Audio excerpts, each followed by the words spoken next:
Here I've got XIAOMI Redmi 9C, and let me show you how to check total screen time on the following device.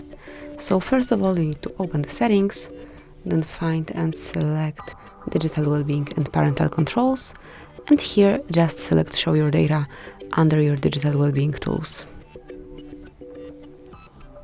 And right in front of you, you've got the details, so you can see some stats, but if you click in the middle of this circle, you will be able to reach some further details.